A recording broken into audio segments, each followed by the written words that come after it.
Bismillahirrahmanirrahim. Assalamu alaikum. Welcome back to our online lecture series on electrical machines. This is Muhammad Uwais, your course instructor.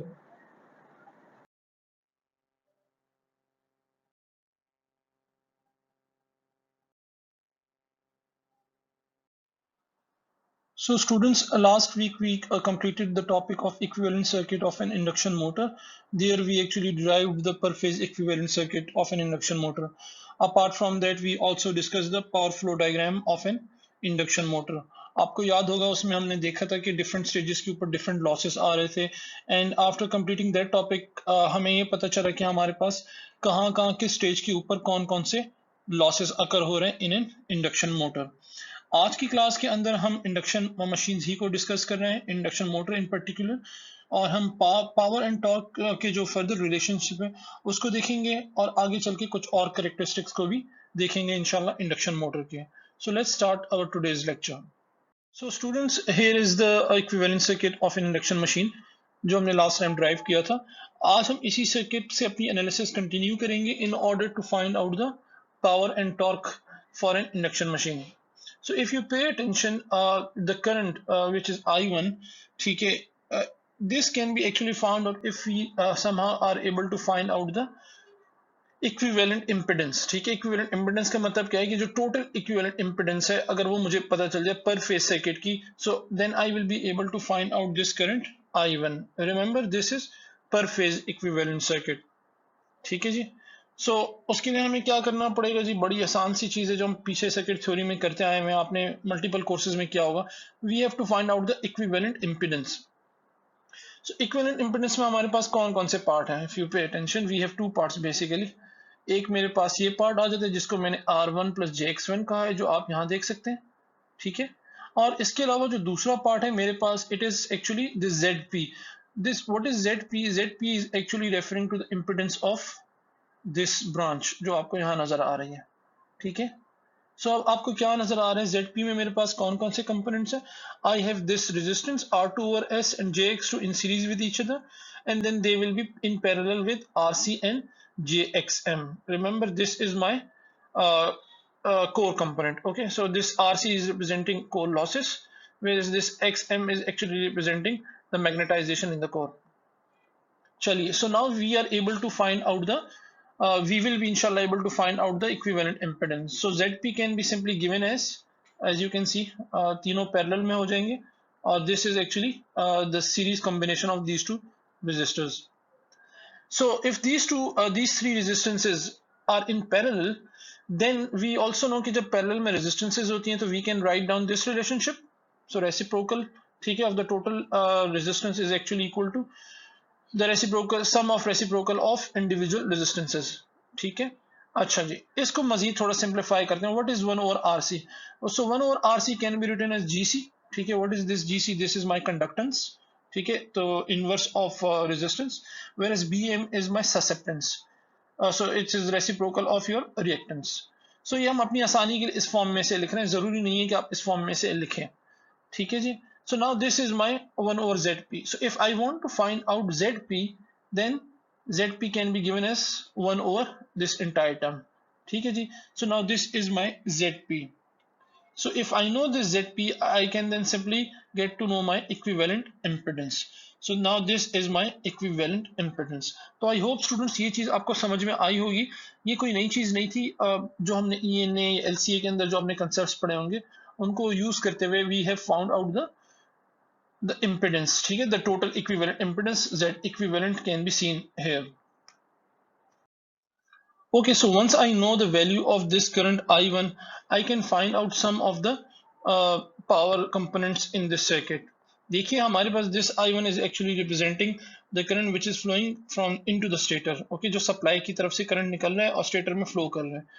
So this R1 is actually representing the resistance of the stator, और इसमें क्या होने जा रहे हैं हमारे पास? There will be copper losses, and these will actually represent the copper losses in your stator.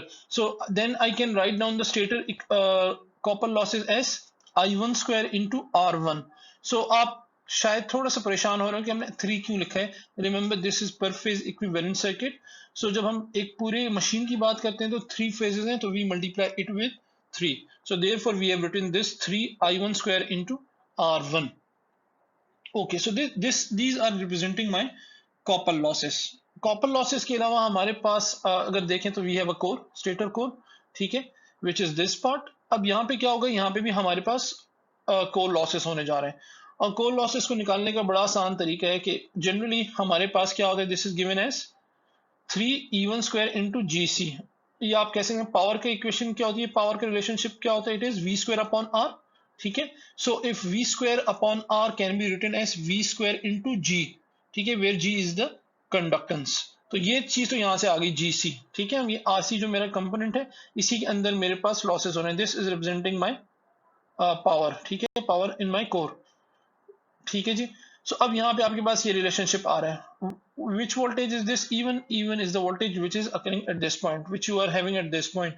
अच्छा, V5 और E1 are pretty close to each other, although practically E1 is a bit less than V5, but in a very good or well designed induction machine, यहाँ पे जो आपके पास losses होते हैं वो बहुत मिनिमम होते हैं. ठीक है, देयरफॉर आपके पास यहाँ पे जो कोर के लॉसेज हैं उनमें हम वोल्टेज जो ले रहे हैं वो it's exactly it will be pretty close to V5, but at this moment हमने यहाँ पे E1 रखा हुआ है, we have not written as V5. So E1 is the voltage that is at my core. ठीक है जी. So मेरे पास core losses क्या हो जाएंगे, these will be 3E1 square into GC. again why 3? because of 3 phase. ठीक है, now what's next? अब इसके बाद क्या होने जा रहा है, इसके बाद मुझे पावर मिलेगी जो मुझे कुछ इस पॉइंट के ऊपर, स्टेज के ऊपर मुझे मिल रही होगी. ठीक है, that power is called my air gap power. ठीक है, एयर गैप पावर आपको आप देख सकते हैं कि इसको हम लिख सकते हैं using the relationship. It can be written as power input minus the core losses और the copper losses in my stator and the core losses. ठीक है, so this SCL, this is representing stator copper losses and this is core.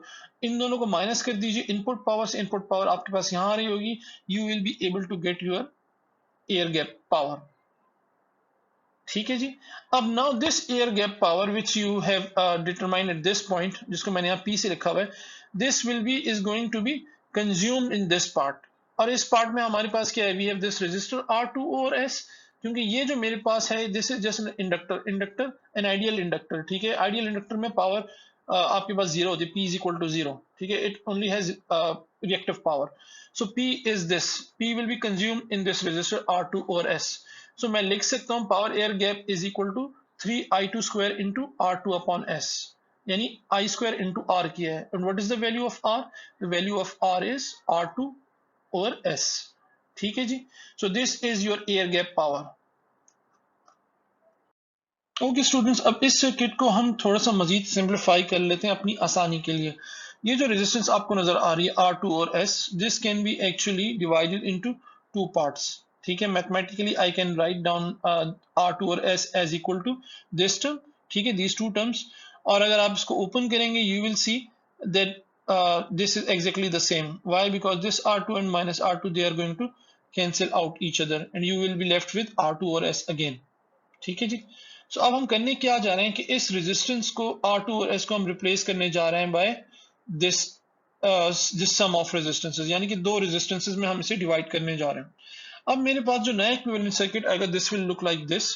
ठीक है, so this is your R2 component and this is the other component, and this component जो यहाँ आपको दिखाया है, this is actually representing the component which is responsible for the copper losses in your rotor side. ठीक है, so अगर मुझे rotor के copper losses लिखने हैं, this will be simply I2 square into R2, but again चूंकि this is 3 phase so we have to multiply it with 3, so this will be 3I2 square into R2. Whereas we already know that this was our power air gap. This is the stage at which I get my air gap power. ठीक है, and this air gap power was equivalent to the input power minus the losses in my stator, the copper losses in the stator and also the core losses in the stator.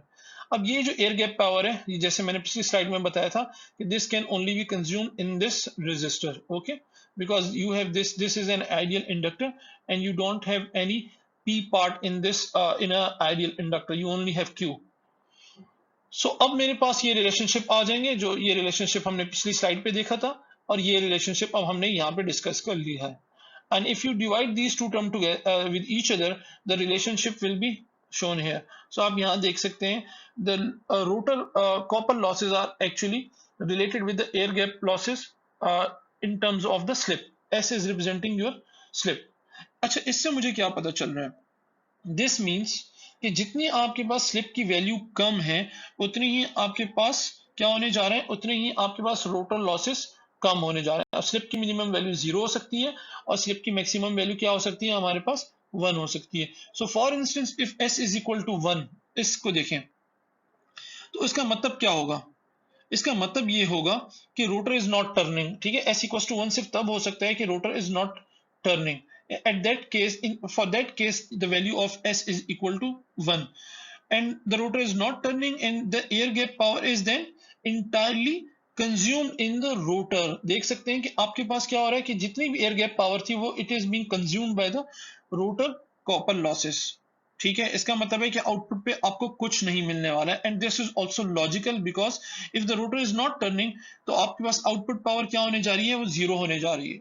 ठीक है, क्योंकि जब rotate ही नहीं कर रहा तो you are not going to get any output power. Okay, let's continue this discussion जो हमने पिछले स्लाइड में किया था. अब यहाँ पे आप देखिए students, this is your equivalent circuit. ठीक है, and this is your input power जो आपको यहाँ मिल रही है. ठीक है, अब हमने करना क्या है कि हमें मालूम है यहाँ पे लॉसेस कौन से होने जा रहे हैं. These are my copper losses in stator and my rotor. What about the other losses? The other losses are your core losses. Remember this is per phase equivalent electrical circuit. ठीक है, mechanical losses को अभी यहाँ फिलहाल नहीं देख रहे हैं. एंड जो पावर आपको मिलने वाली इस स्टेज के ऊपर, this is your air gap power and which is given by this relationship जो हमने पीछे देखा था.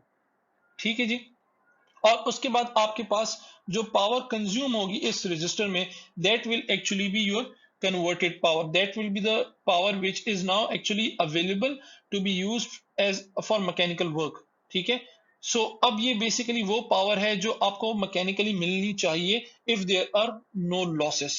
ठीक है, तभी हम इसे कहते हैं पावर कन्वर्टेड. ठीक है, so this is actually equal to power air gap minus the losses, the copper losses in your resistor. ठीक है, ये कौन सा resistor है? Basically this is representing your rotor resistance, and this is also equivalent to torque induced into omega m. ठीक है, where omega m is the speed at which the rotor is rotating. तो हमें यहाँ देखना होगा कि क्या टॉर्क इंड्यूस हो रहा है. ये यूं कह लीजिए कि I can find out the relationship for torque induced if I have the value of this converted power. ठीक है, remember this is not the torque which you will be getting at the load. This is the power which you are getting before any mechanical losses. If there are no mechanical losses, then this will be the same power or same torque which you will be getting at the shaft of the load. But practically आपके पास losses होते हैं. You have mechanical losses, you have friction, you have windage losses. Okay ji, so let's analyze this a bit more. So this was the relationship power converted is equal to PAG minus PRCL. ठीक है, air gap minus rotor core losses, sorry copper losses. अच्छा जी, अब इसके बाद क्या होने जा रहा है? अच्छा, यहाँ पे एक चीज आप सोच रहे होंगे, हमने रोटर की भी जो कोर है, हमने रोटर के कोर की बात नहीं की. बेसिकली आपके पास एक कैटेगरी होती है which is called miscellaneous losses और द स्ट्रे लॉसेस.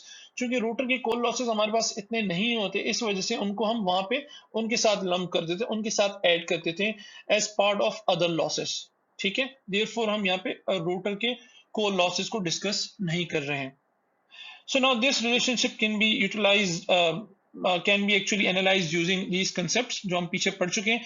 इस expression को use करें and you will get this relationship. ठीक है, and if you pay attention students, this is exactly मतलब for this you do not even need to apply this equation. आप इसको यहाँ से भी देख सकते हैं. हमने कहा था कि एयर गैप की जो पावर है वो कहाँ कंज्यूम होने जा रही है, वो इस रजिस्टर में कंज्यूम होने जा रही है. रिमेंबर स्टूडेंट्स, ठीक है, क्योंकि हमने एयर गैप पावर की हम बात कर रहे हैं. ठीक है, एयर गैप की पावर कहाँ कंज्यूम होने जा रही है, वो अब यहाँ पे कंज्यूम होने जा रही है. तो this can also be written as I square into this resistance, ऐसे ही. ठीक है, देखिए यहाँ पे आपको बता देता हूँ. This can be written as I square into the resistance. What is the resistance? This is my resistance. So 1 over s minus 1. तो इस रिलेशनशिप को आप चाहें तो इस तरीके से भी लिख सकते थे और चाहें आप इस तरीके से ड्राइव करके भी लिख सकते हैं. ठीक है जी. So this is my converted power which I am getting. और इसके दरम्यान एक और relationship भी we can have another relationship between converted power and the air gap power using these relationship. ठीक है. So we know that losses in my the copper losses in my rotor is given by S into PAG. Then S can be taken common. इससे मुझे क्या पता चल जाएगा? I will now have a relationship between my converted power and the air gap power. तो आप देख सकते हैं if you have the air gap power you can actually find out many parameters. You can find out the converted power, you can find out the copper losses in your rotor and also the output power which we are going to discuss next. So once we have the converted power, we can find out the output power which shall be available at the load of the machine, provided we are given the other losses. In other losses, we have the mechanical losses, the frictional and windage losses, and also the miscellaneous losses. और miscellaneous losses में आपके पास mechanical losses भी हो सकते हैं जिनको आपने consider नहीं किया, या even जो electrical losses हैं, for instance अगर आप rotor side की बात करें तो हमने rotor side के ऊपर कॉपर लॉसेस को कोर लॉसेस को डिस्कस नहीं किया, तो आप उनको यहाँ पे इंक्लूड कर सकते हैं.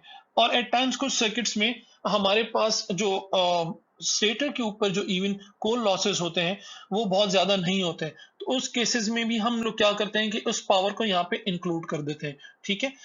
सो इनफैक्ट जो अब आज हम क्लास में न्यूमेरिकल करने जा रहे हैं उसके अंदर भी you will see that effect. ठीक है. So now this is your output power which shall be available at the shaft of the machine. Okay. Converted power is the power which is actually available before the mechanical losses. ठीक है. So अगर हम बात करें कि mechanical losses से पहले जो मेरे पास torque produce हो रहा है या torque जो induce हो रहा है उसका क्या relationship होगा? That has to be related with my converted power. ठीक है. So that induced torque is not the torque which is available at the load of at the shaft of the machine. ठीक है. और basically it will be different. ये थोड़ा सा कम होगा. क्यों कम होगा? क्योंकि आपके पास you have not considered the friction and windage losses. ठीक है. या उनकी वजह से जो फ्रिक्शन और विंडेज टॉर्क बनेगा उस कंपोनेंट को माइनस करेंगे तो then you will be able to find out the output torque. So the relationship can be given by this relationship. ठीक है. जो आप देख सकते हैं यहाँ पे हम कई बार डिस्कस करते आ रहे हैं. Power is equal to torque into omega और torque induce is equal to power converted into omega M. ठीक है. This omega M is actually in radian per second. So if you use the relationship, you will find an interesting relationship. ठीक है. So you know that power converted is equal to 1 minus S into PAG, whereas omega m is also written as 1 minus S into omega synchronous. Then you will see that 1 minus N and 1 minus S will cancel out each other and you will have only this relationship in terms of your air gap power. ठीक है. And omega synchronous आपके पास constant है. So this is very important. जैसे मैंने discuss किया था कि if you have the air gap power you can even find out the induced torque without even finding out any other losses. So this air gap power is a very important term which we have to calculate in our numericals as well. Okay, now if you want to find out the relationship or if you want to write down the relationship for the torque which is available at the load, that has to be given by this relationship. ठीक है. Torque load is equal to power out upon omega m. हमने इस relationship को use किया.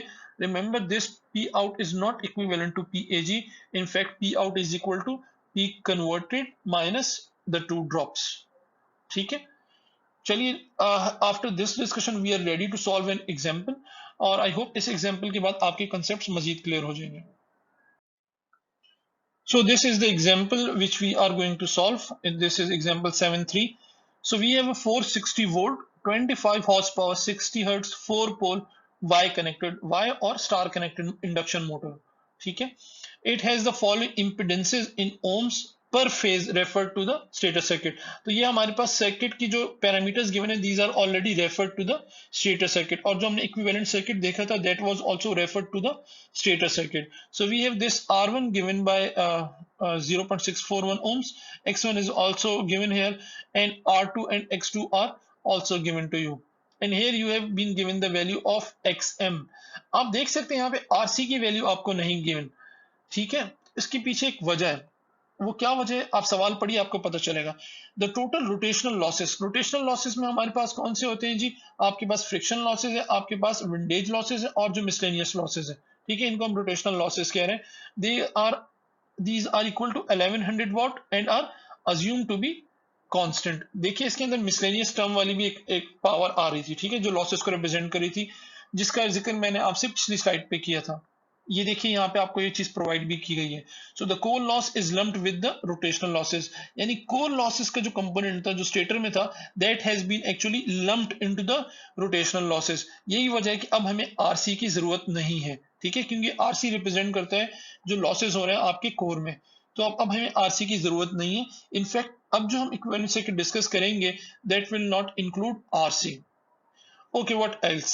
We have for a rotor slip of 2.2% at the rated voltage and rated frequency, find the motor's speed, the stator current, power factor, converted power and the output power, similarly induced and load torque, and finally the efficiency.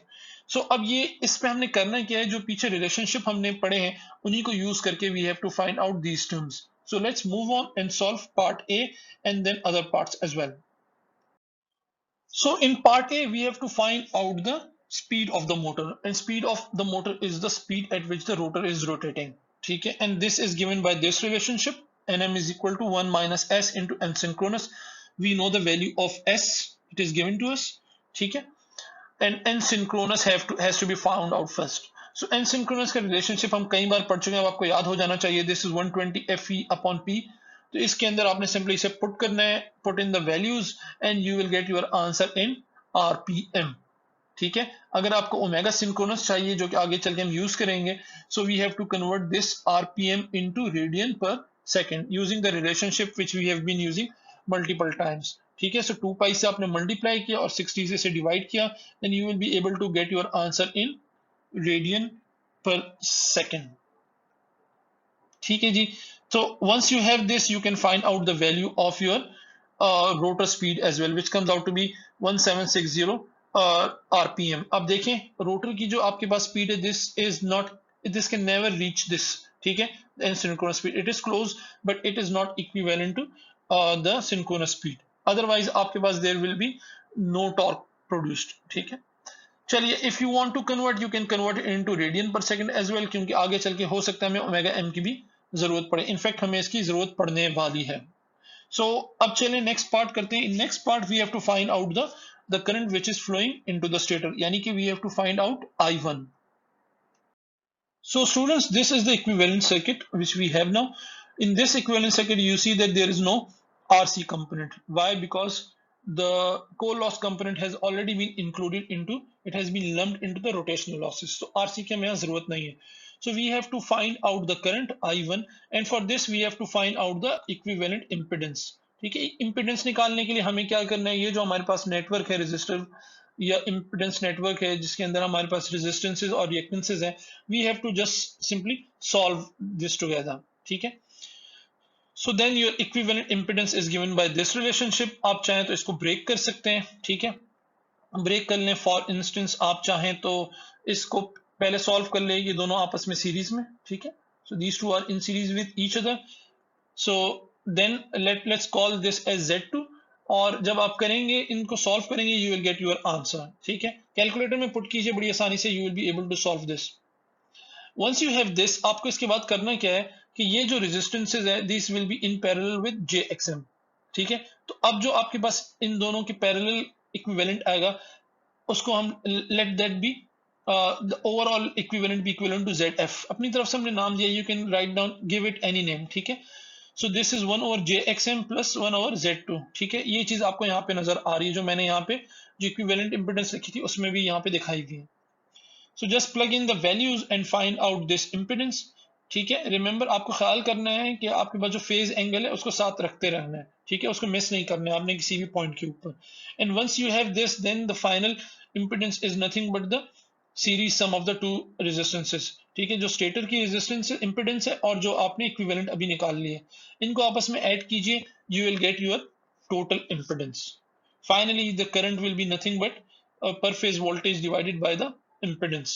ठीक है, तो उसके लिए हमने पर phase voltage हमें मालूम है, वी फाउंड आउट. ठीक है, because this is Y connection, तो हमारे पास क्या होने जा रहा है, जो वोल्टेज आपको मिलने जा रहा है this will be less than the given voltage of 460. क्यों? क्योंकि हम पर फेज में कन्वर्ट करें तो आपको इसको डिवाइड करना पड़ेगा बाय √3. सो हमें जो वोल्टेज गिवन था सवाल में that was 460 volts. Here you see 266. Why? क्योंकि ये जो आपके पास जो कनेक्शन है मशीन के जो हुए हुए हैं, this is in Y connection, और वाई में आपके पास per phase voltage is equivalent to line voltage divided by under root 3. So you have the voltage, you have the impedance, and this way you can find out the value of your stator current I1. ठीक है, सो ये part हम कर चुके हैं. Next part में we have to find out the power factor.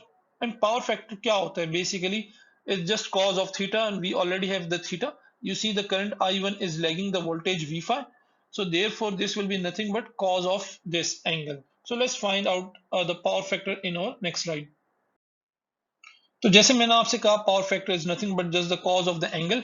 तो आपने पास आपको चूंकि लैगिंग था तो आपने 33.6 यूज किया, cos 33.6, and the answer comes out to be 0.833. It is lagging why because the phase angle of the current was actually negative.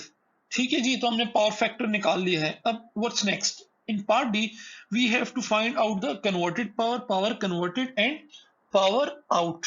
ठीक है, सो पावर कन्वर्टेड कौन सी है, पावर आउट कौन सी है, इसको समझने के लिए हमने वैसे डिस्कस किया हुआ था, लेकिन इक्विवेलेंट सर्किट में देख लेते हैं. ठीक है, देखिए यहाँ पे मेरे पास कौन से लॉसेस होने जा रहे हैं. यहाँ पे मेरे पास स्टेटर के कॉपर लॉसेस होने जा रहे हैं. ठीक है, यहाँ पे मेरे पास अगर इस इक्विवेलेंट सर्किट को मैं ब्रेक कर दूं तो मेरे पास जो लॉसेस होने जा रहे हैं वो कौन से होने जा रहे हैं.